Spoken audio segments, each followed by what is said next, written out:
let's talk tank builds. I'll break it up into powers and items to make it more flowy. If you want to be pretty tanky, Restortify to get heals when you fortify.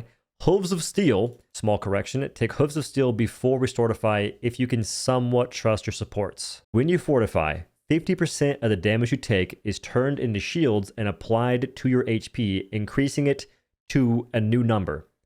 That means that you can be healed to that new number, and I went from essentially 1,000 HP to 1,800 multiple times, which is absurd. And there's other items that compound on top of that to make it even crazier. I thought it just gave you temporary shields that once they got DPS'd away, they were gone. This thing is insane. Then I recommend Supercharger or Centripetal Charge. I was an absolute god when I used this. One time, by the way, and the enemy team I was facing wasn't even bad, but my supports, mostly more, I was emptying their brains out. So I had more healing than them, sometimes, by a decent margin. Staying near twice as much healing, and around 16 to 20,000 damage mitigation. My build's 1,000 times better! But my main... If I just had them lock in, bro, I was going to be unkillable. Now, for your items, I'll show what I chose in the game real quick. The final build cost 61,500. FE Serum for the Fortified Duration increase. Divine Intervention, when you take more than 100 damage at once, restore 15% of it, and start regenerating shields at that moment. When you're facing Reapers, Maze, Ashes, folks who do bursty damage, you mitigate so much damage thanks to this.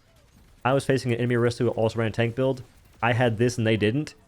I was doubling their damage mitigated. Something fierce. Then we get Nebula Conduit for weapon power, but also you prevent 15% of incoming damage and instead take it over a 3-second duration of time. Then you get Ogundamu Reduction Field. When you take damage, you get 0.5% damage reduction that stacks 20 times, so it's 10%. This plus Nebula Conduit is 25% damage reduction, and they both synergize very well together. Martian Mender, cooldown reduction, and restoring 3% of your life over 1 second. When you have 1,800 HP to upwards of 2,000, that's pretty freaking impactful. And Rustong von Wilhelm, 15% health, armor, and shields increase. And while below 30% HP, you get 10% damage reduction. So we get 35% damage reduction if it's just adding and there's no other crazy formulas involved. And you become borderline a god. If your supports can heal you at all, you do not die. And you still do decent damage. If the enemy DPS are building for damage reduction, you don't do any damage at all. But if they don't, you're fine.